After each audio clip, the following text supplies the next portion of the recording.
Appreciate you coming on the show, Mark. How you doing? What are you doing in Vegas? Doing great, other than the fact that I will name names. The MGM Park does not have Wi-Fi in the rooms. It's unbelievable. I know there were stories years ago where the Wynn had like cell phone blockers, so you had to use their landlines and pay the egregious fees. I don't know why anyone would not have Wi-Fi everywhere, but crazy. So I apologize for the lagginess. Yeah, absolutely. It's totally fine. Let's dive right into the topic of the day because there's a lot of positive sentiment in the crypto world, which is rare these days. I haven't really seen much of it in the last 2 years. So is crypto winter over in your opinion? Where are we in this market cycle? So look, I think winter ended a long time ago, and spring even ended in June, and I think we're halfway through summer.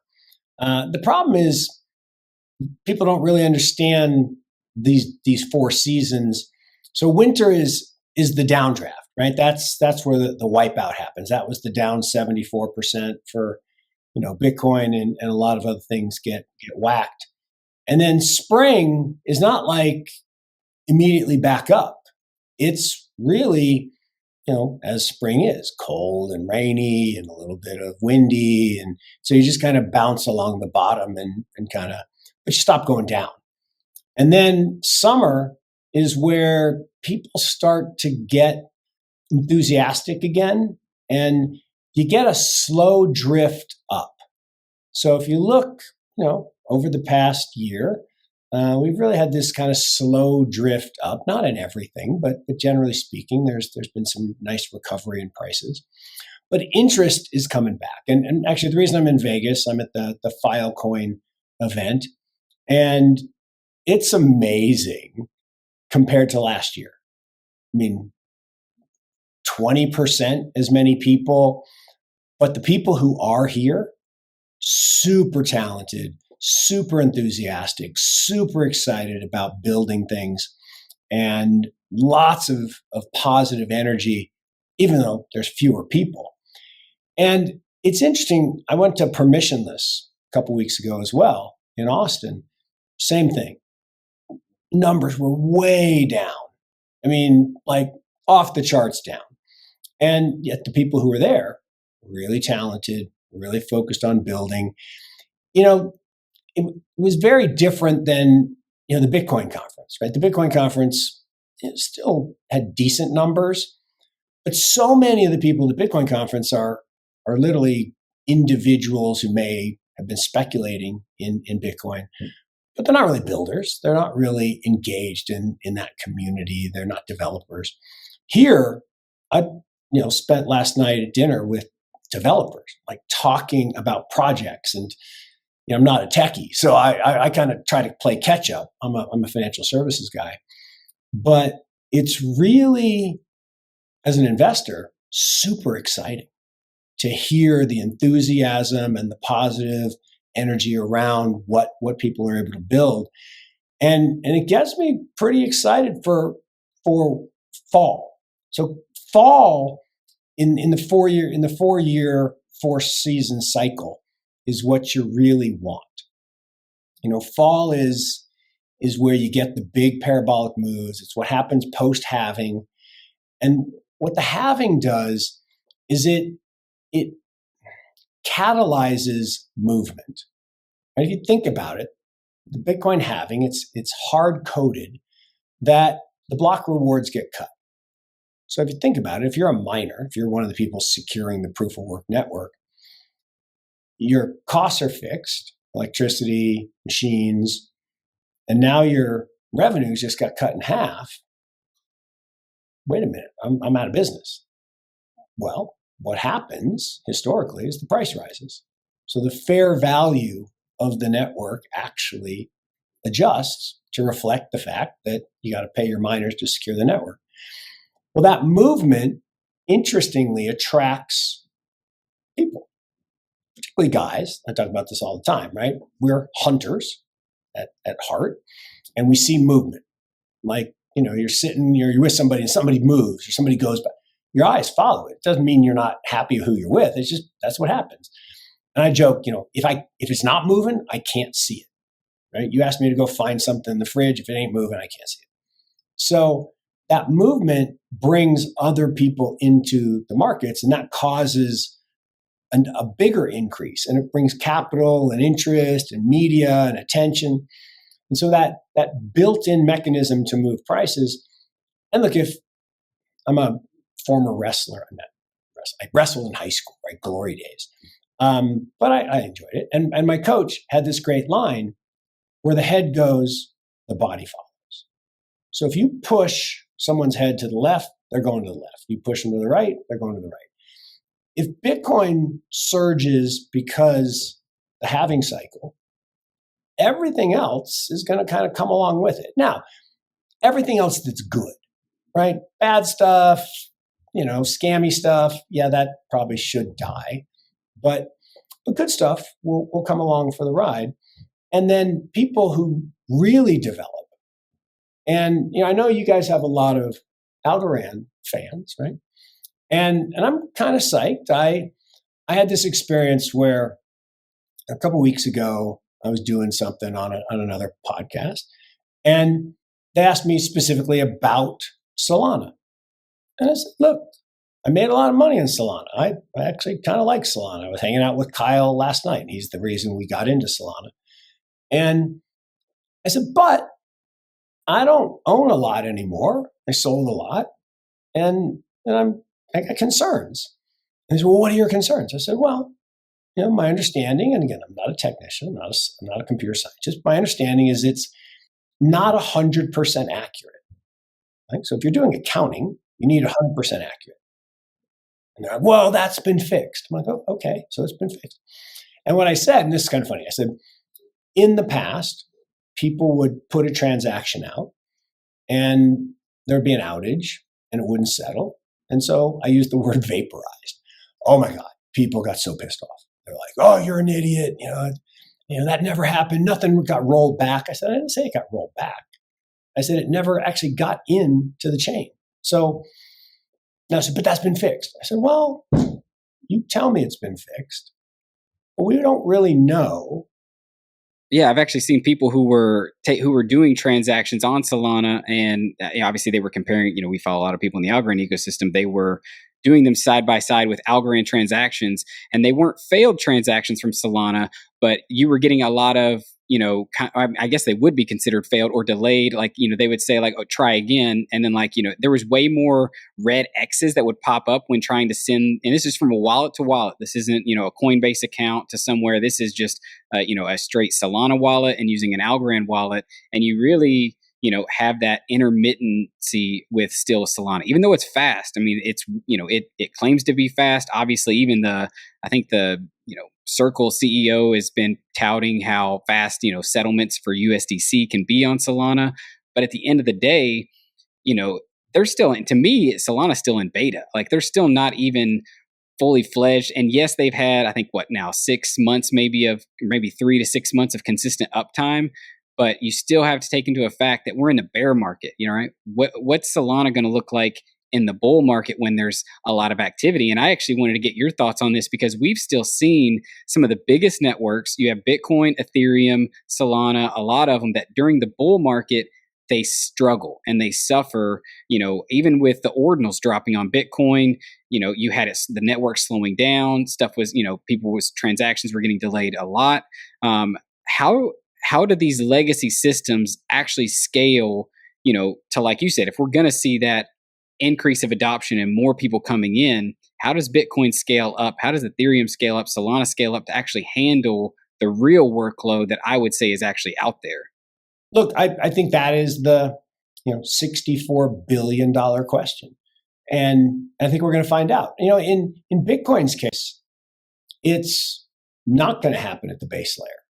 It's just not, right? That's not its design. It's designed to be slow, but very secure, super secure, zero failed transactions, zero mistakes, zero hacks, right? It's the most secure computing platform maybe on the planet, but it's not fast, and it's never going to be fast. So you're going to have to scale that with Lightning or L2s or L3s or even L4s at some point. And maybe that's all going to get developed. And we're investing in companies that are trying to do that. And I think that's very interesting. In Solana's case, so what happened is a lot of people just like bitched at me, right? Oh, you're an idiot. You're dead to me. You shouldn't even be allowed to talk about this. I'm like, well, okay, that's not helpful. Tell me why I'm wrong. I said, I'm happy to be wrong. Tell me why I'm wrong. Educate me. And I had one guy from the Netherlands actually say, hey, I'll set up a Zoom and I'll walk you through some stuff. And it was cool. He actually bought Yusko.sol and gave it to me to someone squatting on markyusko.sol. I'm like, the hell? Who took my name? But whoever has it, I'm not buying it from you. So you could give it to me, but I'm not buying it from you. I guess I would pay him what him or her what they bought it for, but I'm not going to pay you a bunch of money for my name. I don't really care. But it was cool. He did a really good job walking me through where the problems were, how things have gotten better, where there's some really new things that are being built, and showed me some stuff from a payments perspective. It was amazing. It was truly amazing. And then he's like, hey, and I talked to the guys and they'll let you come to Breakpoint as a guest. I'm like, you know what? I do it. Now, me hanging with young guys and gals in the Netherlands, that's probably not good for my health. But what was cool is somebody from the Algorand space said, hey, you should sit down with John. I would love to do that. So I actually think it's in the works to do a similar type of kind of update, but I think that's going to happen. We'll do the same thing on kind of getting me more up the curve on Algorand. But education, dialogue, debate, that's way better than trolling somebody.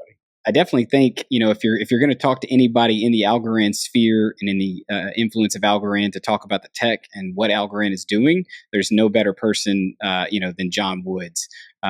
He definitely knows his stuff, and he's honestly, I think, one of the lifelines for Algorand in this bear market to help it really get to where I would hope it needs to be, coming in the next 6 months, especially with incentivizing nodes, the one-click node, Python being now on Algorand. Like, there's a lot of updates that it didn't have previously that I think John's definitely put a lot of work to getting to. He talks about the fall being the best time for Bitcoin and when that's going to come and the halving and all this stuff. October. Yeah, October. But I don't think he's talking about the fall as in like maybe time front or maybe our time, but like the crypto cycles. But I got you. Regardless, what is actually going to bring about the actual price moving up, other than maybe just straight people manipulating it and buying it more. I know that he was on the Paul Barron network talking about 300 billion right coming into algo once these ETF gets approved.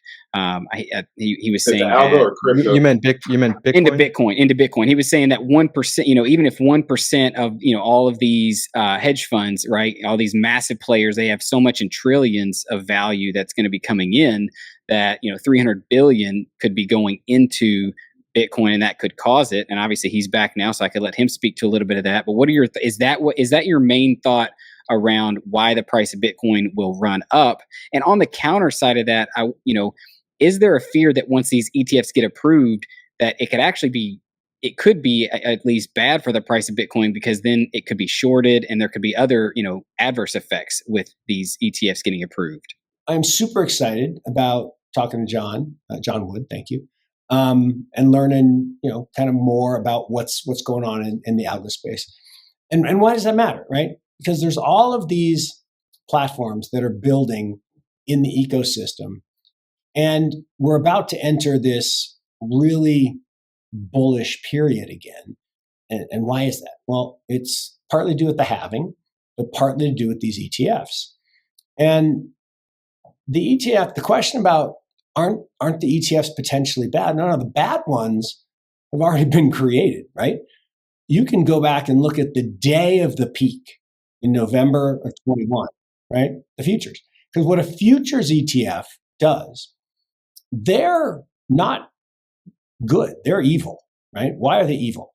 Well, futures markets allow you to create any commodity out of thin air, right? So it's not just Bitcoin futures. It's, commodity futures, gold futures, oil futures. And what happens is big institutions are not allowed to go naked short. Right? You can't go naked short stocks. It's against the law. You can't go naked short bonds. It's against the law. But you can go naked short in the futures market. And nobody gets in trouble. Nobody stops you. And so you look at the price of gold. The price of gold's been dead flat for the last 3 years. You think about it, that's not possible because gold isn't priced in gold. Gold is priced in dollars. And we devalued the currency 50%, which you see that in everything, price of houses, price of food. So we know that the currency got devalued, right? Bitcoin's up 100% over that same period because we priced Bitcoin not in Bitcoin, in dollars. So Bitcoin per dollar went up, but gold didn't. Why didn't gold go up? Well, because JP Morgan and all these big institutions can spoof the price of gold through the futures market and short the shit out of it, technical term. And so the futures things are terrible. So, Bitcoin was in a bull market and they approved the Bitcoin future. And what happened? Everybody on the big side, as part of what I'll call Operation Choke Point, which I believe was an intentional designed, plan to push down the price of Bitcoin and all the other digital assets and basically foment fear. And even, you want to go deeper, it's to foment fear, not just in crypto, but in the banking system as a whole, right? And Janet Yellen come out and say, well, if we can't trust the banking system with the SVB thing, maybe you should put all your money with me at the Fed. You fucking kidding me? Seriously? CBDC? You want us to give you our money? So it's bad enough it's in a bank, right? It's a bank's money, not your money. But at least the banks, there's been 800 years of trust that works. But the central bank, NFW, no, just no way am I giving them my money so that they could then control it and tell me when I could spend it, if I could spend it. And if they don't like what I say on Twitter, they can turn it off. That's a dystopian nightmare that I have no interest in. But that was their plan, right? Was to create this fear in the financial services system so that they can introduce this control mechanism and surveillance tool. Well, let's go back to Bitcoin and ETFs. So now what we're talking about is this approval of a spot ETF.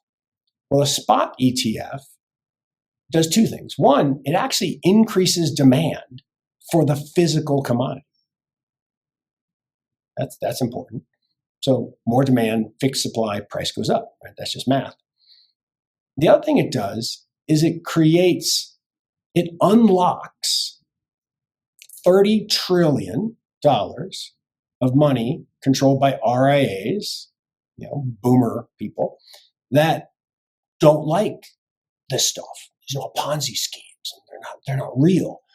And so UBS and Merrill Lynch and Morgan Stanley and all these firms have said, no, you can't buy anything related to crypto.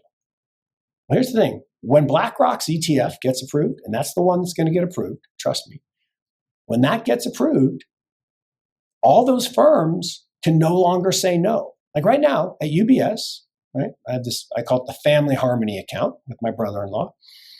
I've asked him, can I buy GBTC? Nope. Can I buy, Marathon Mining? Nope. Can I buy? Nope, nothing. Well, when BlackRock ETF happens, they won't be able to stop. So that's going to unleash all this money. Now it's not all going into Bitcoin, but let's say 10 basis points. That's 30 billion. 1% would be 300 billion.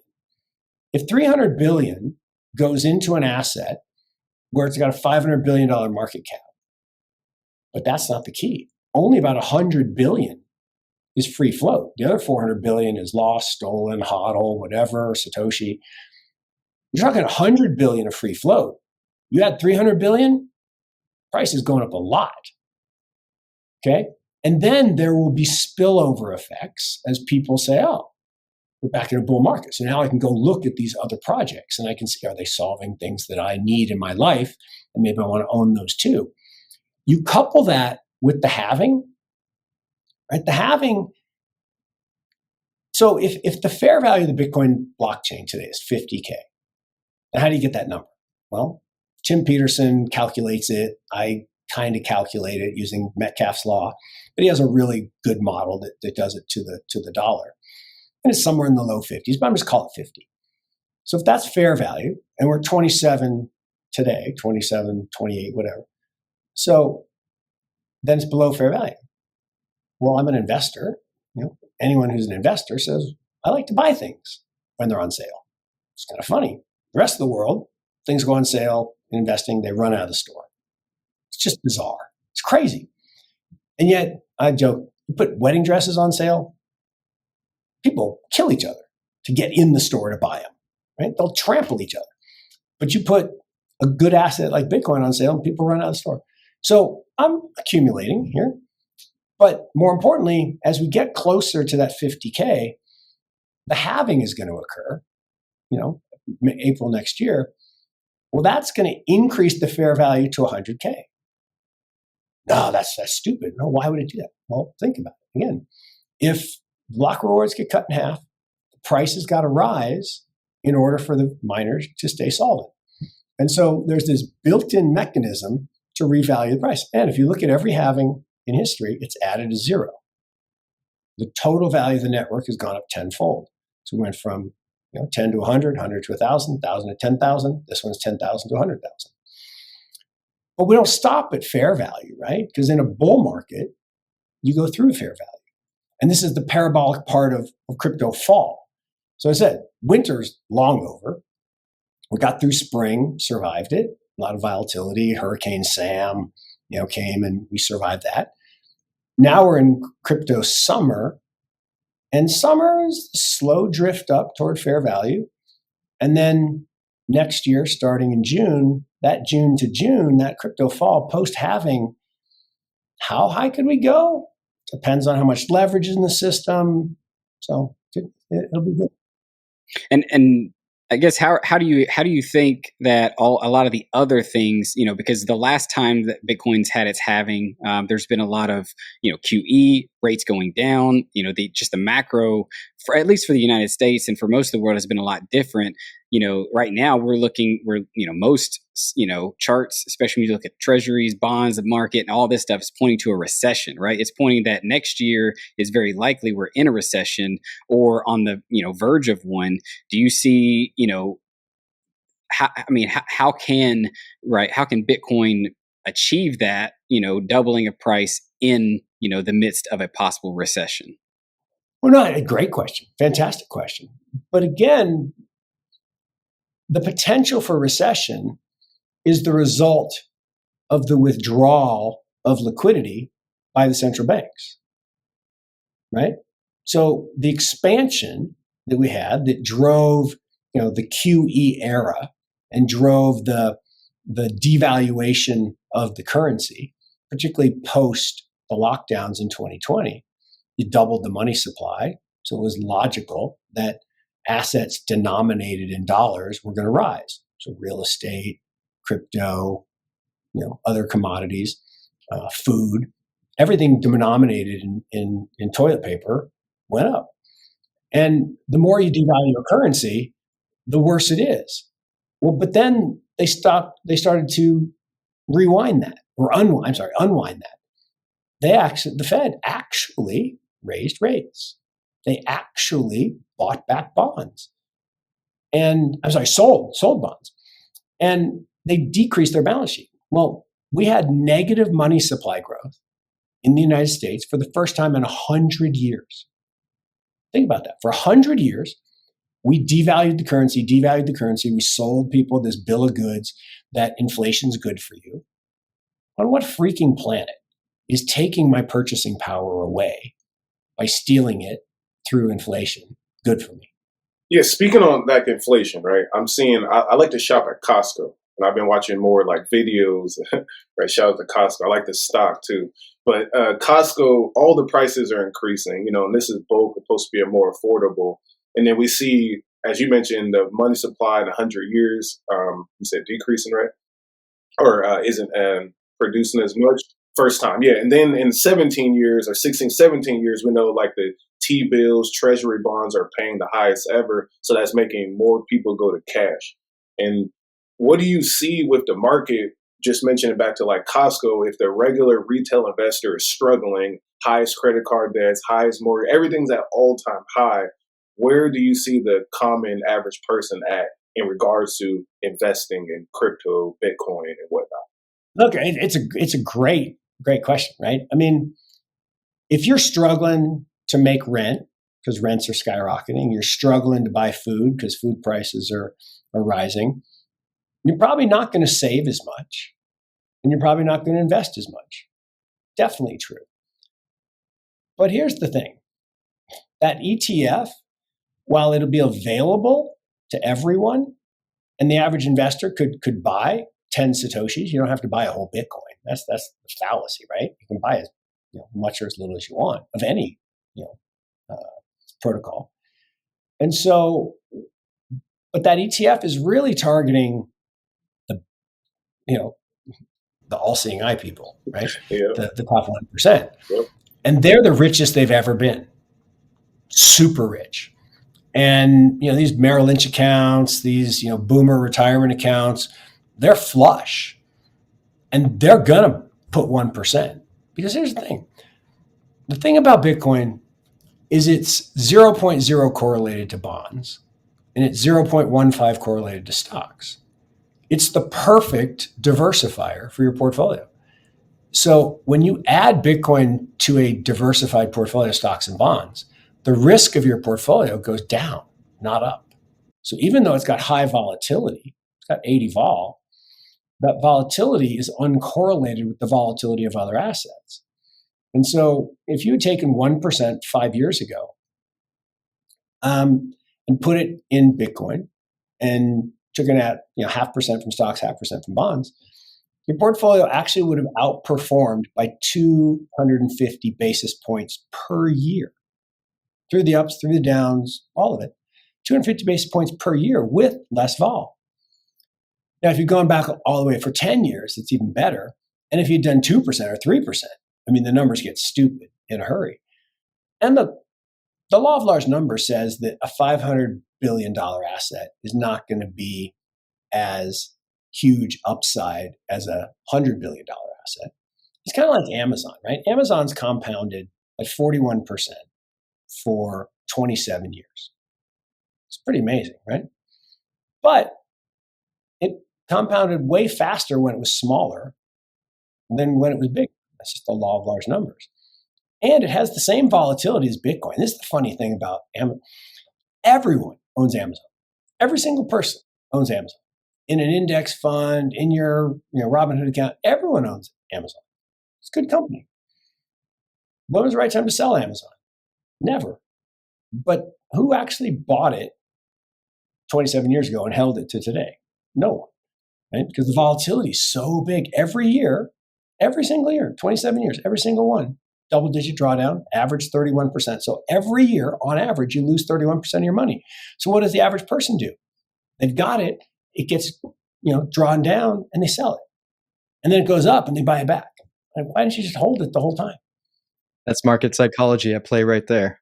Yeah, buy high, sell low. That's that book I read. That's what it said. Buy high, sell low. It's a scary thing about humans, right? We buy what we wish we would have bought.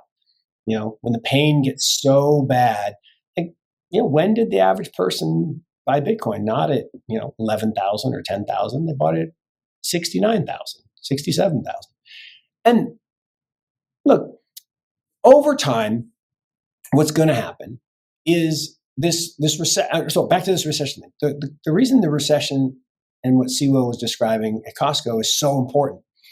Those are the result of the withdrawal of liquidity. Right? That's what the Fed has done since its inception in 1913. It controls the economic cycle by pushing liquidity in and expanding the economy, or withdrawing liquidity and contracting the economy, so it doesn't overheat. Now, what overheating? Right? We're barely at 2% growth. The average person doesn't have $500 to pay an emergency. There's no overheating. It's simply about command and control, and again, concentrating the wealth at the tippy top through devaluation of currency. So what's likely to happen is, with the tailwind of the halving and the tailwind of the ETF approval, if a recession actually happens and the average person is really struggling, what are they going to do? They're going to cut rates and give out free money again. We're going to be talking about, universal basic income again. We're going to be talking about handouts. Oh, wait, there's an election coming up. We're going to be talking about forgiving student loans again. We're going to be talking about, giving you rent subsidies, or what they did in California, where they sent you a check for gas, right? They literally sent you a check to buy gas. So buying votes is going to become very popular. And that stimulus, some of it will go to pay bills, but some of it will leak into markets. But the real driver in the short run isn't the average person, which, I think it's interesting. Like, I'm sitting here in Vegas, and I'm walking around last night, and I'm not a big gambler. I don't love Vegas, but I think it's a cool place to come. But watching, if you were walking around the lobby, there's no recession. People were Beyonce spending money. Tickets go for like $3,000, Taylor Swift. So yeah, oh my God. But then I'm thinking, well, here's a crazy stat. I learned this yesterday from someone here. They have a slots tournament, and the buy-in for the slots tournament, like, slots tournament, there's no skill in slots. A poker tournament I get, right? Maybe a blackjack tournament I kind of get, still not a lot of skill. But a slots tournament, what the hell? $30,000 buy-in. You know what the average income of the person in that tournament was? Probably $50K. $75K. Half a year's income. Now, I guess the way it works in a slots tournament is all the money goes in, and then if you get out right away, it's like a poker tournament, you get a little bit back. And the longer you survive, so you don't lose it all. But here's the thing, this is what they said. You don't lose it all in the tournament. But what happens is they hold the tournament from 3 to 8. Well, guess what you do the rest of the time? You lose it all. It's like, oh my God. I want to ask you what you think the Fed's going to do at the next meeting. But before we do that, I'm going to jump into a quick little shout out to our sponsors and ad break. Then we'll go from there. So, for all of you that know, we have some great sponsors, including Examarket. Examarket is a fantastic NFT platform where you can buy, sell, trade NFTs. You can head on over to Exa, that's exa.market.com, to do just that. And now, a quick word from our sponsors.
we are back. Awesome. That is like watching the Notre Dame pump up video from this last weekend.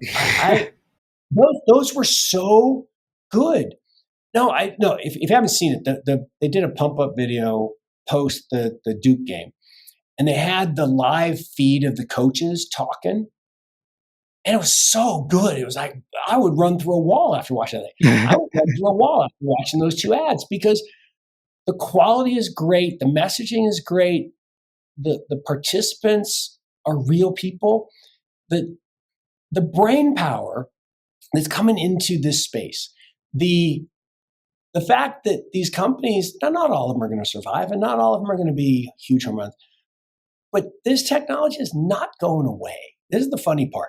Yeah, they're just building, especially if it's in the bear market. Well, this feels so much. I know you guys some of you were born, I think, but in 2001 and 2. So young do you think we are, Mark? Yeah, I'm 30, so I'm barely born. I wasn't investing in 2001 though. Let's be straight. But no investors, no. Yeah, but here's the thing: in 2002, you've seen the cover story of Pets.com, and it was the little sock puppet, run over with, and it was like, oh, the internet's dead, and this stuff's never gonna. And Mark Andreessen, was a pretty smart guy. He had this great line. He said, all those ideas are right. Okay, they're just early, and early actually is a euphemism for wrong. Right? If you're early, you're dead. But Pets.com and Chewy.com are the same company. So yeah, people in Pets.com lost their money, but Chewy.com realized the vision. And Webvan went out of business, but Amazon, Whole Foods business is the same business, delivering groceries. So I'm not saying that every one of these companies is going to be a huge winner, but the concepts and the constructs are. And the technology is going to work. Oracles are going to be a thing. I mean, the idea that suddenly we're going to go back to the old days is just kind of funny. And I love that one of the thing was plane flights, right? You think about how Expedia and Kayak and all these things work today. They're totally fine. They're way better than the old days. Again, this is really old, like in the 70s and 80s. We had to physically go to the travel agent there, and that's officially before our time. Yes, I never done that. Yeah, but these things are going to be totally disrupted by this on-chain kind of blockchain-driven model, and staking, right? I mean, the idea that your money sits idle because you just don't pay attention to it, or you're too busy doing your job or earning your money to do stuff, and have it be automatic and not be the stupid stuff like, oh, make 1,000% ARR. That's just dumb, right? But a legitimate, So I just love the fact that those were high quality, real businesses, and the messaging is that this is no different than watching a video on a bank or a brokerage firm or an insurance company. Yeah. But all of those legacy businesses adapt or die. That's for sure. And I definitely think once you have that talk with John Woods and you start checking out the Algorand ecosystem more, I think you'll like some of the things you see that are building. I mean, obviously, the bear market's been tough on every ecosystem, but Algorand, I feel, is one of the spots where TVL is still increasing. People are still here, and I think it's I think the next bull run, I think it'll have enough built on the base to flex some of that strength, and that's the hope. Yeah, that's like projects like TravelX is a huge one. You should look into that one, but they're trying to revolutionize the travel industry using NFTs and being easily able to transfer tickets and reorder. It's amazing. But yeah, Algorand is definitely something to watch in this next bull run. Yeah. Well, to that point, think about then integrating AI in there and being able to say, you know what, give me an option to fly between these times to this city, and I want to stay kind of in this neighborhood, and I want to go to these 3 shows. And it comes back with options, and you say, I like that. Okay, go find me something else. And Well, you know what? It Then, made me think, sorry, Mark, but flexibility, I think, especially for this new generation, that's what this technology is going to provide. But go ahead. no, it's tools, computing power and tools. And we refer to this as how we invest out of Morgan Creek Digital is the ABCDs of the digital age. And basically A, B, and C are all about the D, right? And D is data.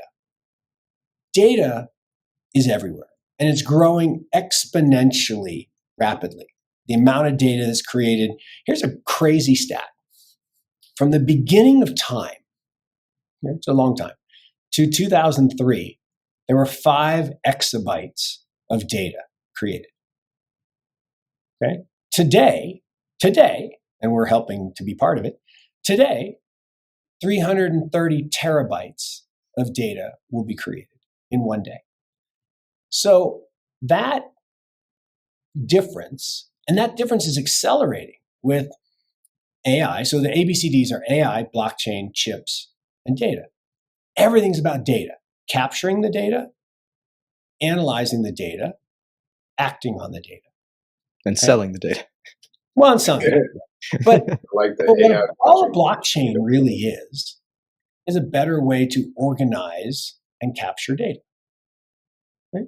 It's like a good database. And transfer it fast.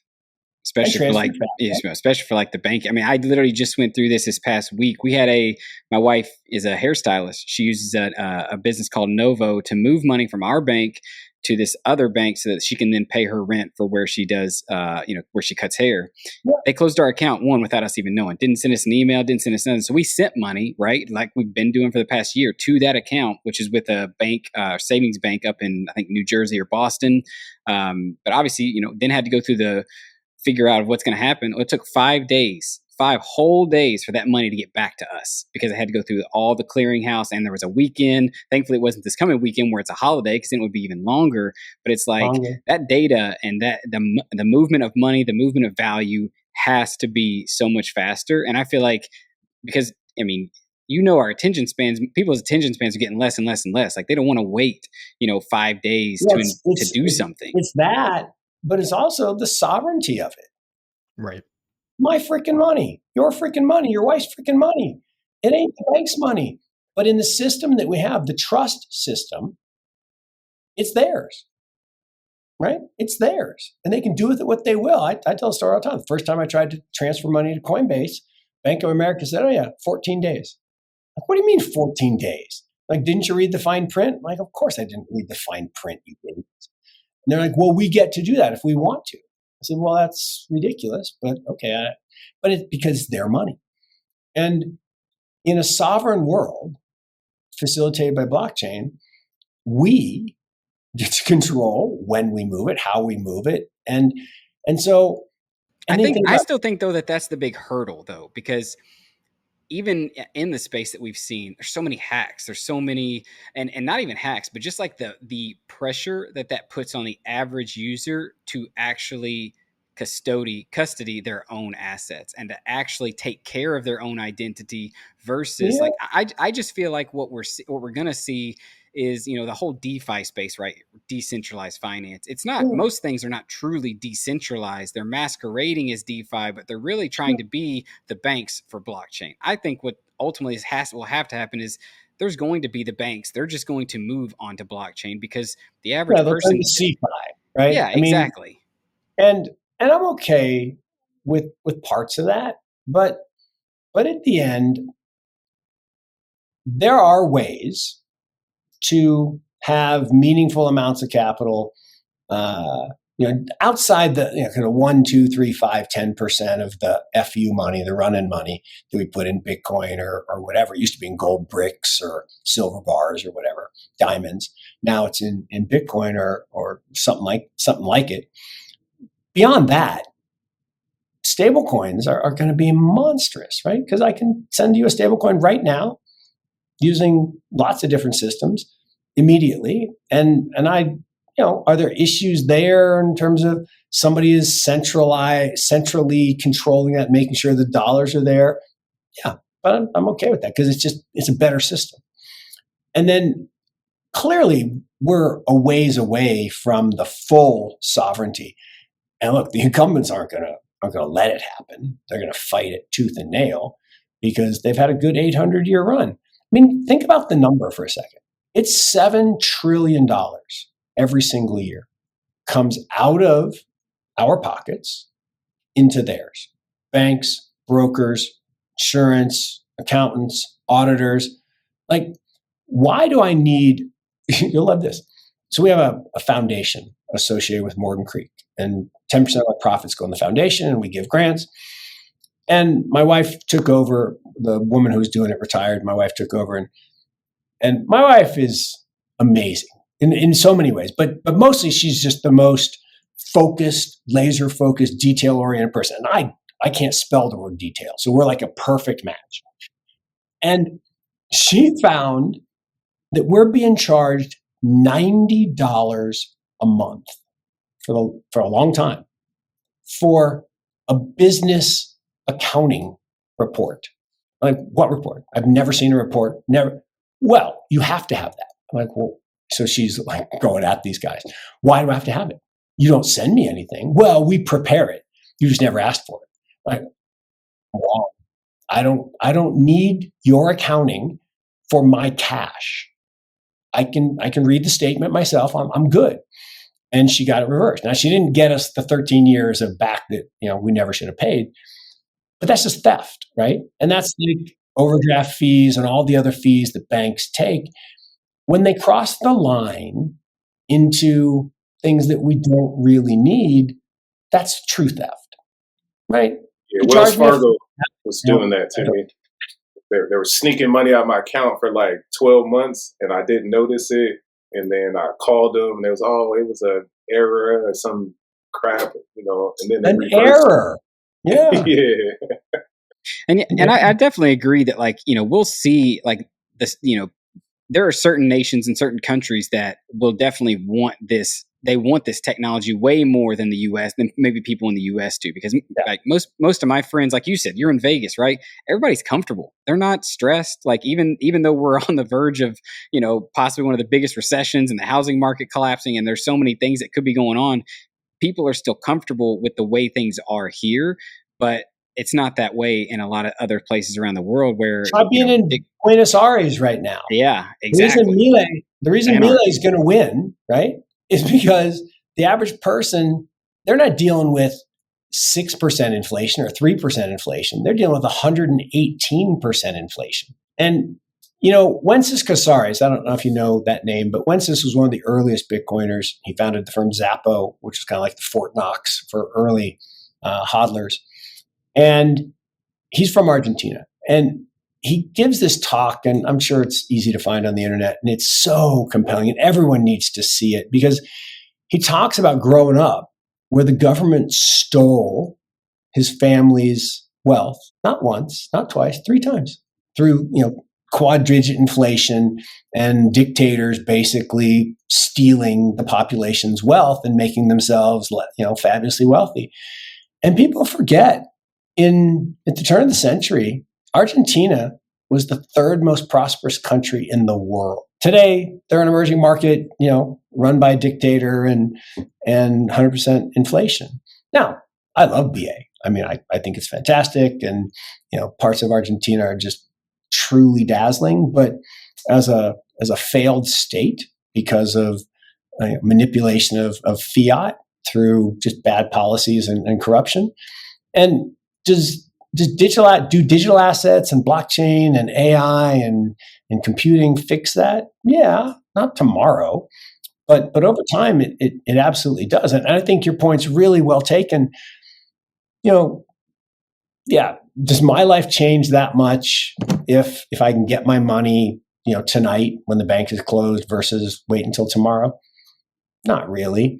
If I'm in Venezuela and I can't get food, right, because they've devalued the currency 99.9999%, yeah, having transferred some into Bitcoin or Dash or Monero or whatever, I mean, incredible. Yep. Yeah, absolutely. So We're coming up on the top of the hour. This episode's been an interesting ride with a lot of technical difficulties throughout it. But Mark, this has been really fun. I do think we should have you on again sometime soon to try to get a couple more questions asked. I do want to, there was one question I wanted to ask right after the ad break that I do want to be sure I still ask, Yeah. and that is about the Fed interest rates. You know, we were talking about how eventually it's got to happen at some point. They're going to come back down. But I'm looking at the CME FedWatch tool right now, and there's a prediction of at least 20% certainty. So not a strong, it's not strong confidence, but still 20% likelihood that they could raise it another 25 basis points in the next meeting. Where do we see these interest rates peaking at? Like how long do we have to wait before the Fed is, sort of back on our side? I suppose. Look, I'm happy to come back and do it when I'm back in the land of internet, and not a B-class hotel. No, I'm just kidding around. But here's the thing: what the Fed does is very different than the real interest rate problem. The Fed controls the Fed funds rate, and I don't know about y'all, but I've never been able to borrow at Fed funds. No, never. It just doesn't work that way. The banks get to borrow at Fed funds, and they borrow at Fed funds, and then they buy treasuries and they arb the spread. And that was a perfect game until they lost control of the long end. So now what's happened is all those banks that borrowed at zero and bought those 3% treasuries are now sitting on massive losses, like bankruptcy type losses. And there's a whole bunch of corporates are sitting on losses. And what we've seen in the last couple of months is long rates surging. And so the short rate, whether he's crazy enough to raise it another 25 basis points to try to increase the NIMs, right, the net interest margins that the banks make, because they're still not paying much on deposits, he might. But that's all about enriching the banks. Remember the Fed's job. The Fed's job is not to help us. The Fed's job is not to be some goody two shoes. The Fed's job is to make banks rich. That's their job. It's always been their job, from the first one in the Netherlands in 1607 to the Bank of England to the Fed in 1913. And they're damn good at it. They're damn good at it. And the way I judge that is how fast the currency devalues. We're down 98% since 1913. So they're damn good at it. Yeah, they're great. And so it sucks for the average person, but we get through it. And the issue that's real is the loss of control on the long end. Because the problem is when rates were zero, some doofus, technical term, in the government didn't lock in 30-year bonds at zero. They kept financing short. So now they've got this massive debt burden. I think total government debt went up by $1 trillion last week. Like I think that number's right. $1 trillion. It took probably 100 years to get the first trillion, and now we did it in a week. And so that crazy level of spending, the money laundering that's going on in Ukraine, and just the absolute insanity of running a multi-trillion-dollar deficit in times of prosperity. Like if you're in a recession or depression, run a deficit. But when we had the Clinton expansion, we actually got to surplus for the first time in 50 years. So this is crazy. And the numbers are so blown out now, people can't even make heads or tails of it. Like it's crazy. People can't even comprehend that large of a number. But the real problem is the interest that you have to pay on that amount of debt is starting to chew up a huge portion of the budget. And as tax receipts go down and your interest costs go up, now your deficit's getting worse. So the problem gets worse. But here's the real problem. If the buyers of the bonds lose faith that they're going to get paid back, they demand higher rates. So there's a chance for a super spike. And that would cause, the TLT, the long-term bond index, is already down 50%. These are long-term government safe bonds, down 50. You've lost half your value. And if we have this super spike because people are afraid to buy bonds because interest rates are rising, that could get ugly. Now, again, that's the long end. I think the short end, where they raise 25 basis points or not, then I think just doesn't matter at all. And I think by this time next year, they'll be facing this question of whether they have to cut again to stimulate the economy. Because even with all of the stimulus that they created in the QE era, we're still only growing 2%. And you're right. This feels like an overcorrection. You know, when you're driving, your wheel turns and you try to swerve to go back the other way, but then you got to swerve again, right? That's why I feel like where we're at with the Fed right now. They don't know how to. They're swerving until they hit that tree and the engine comes flying through the front. Yeah, that's what it is. They're the perfect example of what's called the dentist wrap phenomenon. It's why collectible Porsches are the best investment you could ever make, because the dentist, and that's pejoratively, the dentist buys the Porsche. They don't know how to drive it, and no one told them that you should never hit your accelerator when the wheel is not straight. If your wheel is turned, never accelerate. Okay? It's just simple. Think of a string tied between your accelerator pedal and the bottom of your steering wheel, right? If you're turned, you cannot hit the accelerator.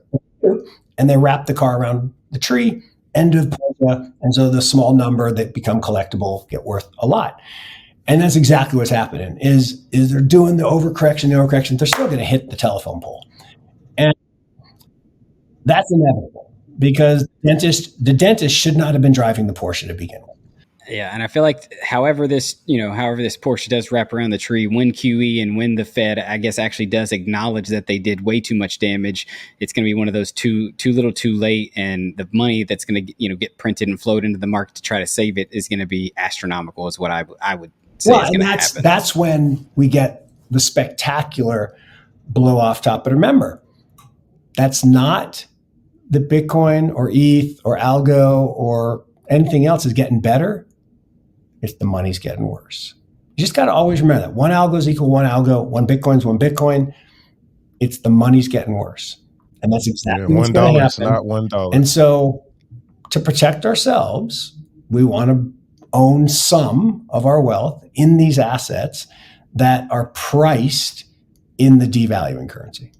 All right, guys, this has been fun. I apologize for the technical difficulties. No, that's totally okay. Thank you, That's Mark. totally okay. We're going to throw an outro video out, and if you could just stick around for a couple minutes. Everybody, like and subscribe. Go show Mark some love. Follow him on Twitter. Where else can they find you? MorganCreekCapital.com. Is that the website? MorganCreekCap.com. At Mark Yusko, MarkYusko. I'm all over. Just type in his name, you'll find him. You'll find him. Absolutely. Well, we appreciate it. There are not a lot of Mark Yuskos. I think there's actually one other. And actually, I met the third other Yusko in person 2 weekends ago up at Notre Dame. So, wow. There you go. That was kind of rare name. Really interesting. All right, Mark, stick around for just 1 minute. And everybody, hopefully we will catch you next week for our next week's show. Take care, everyone.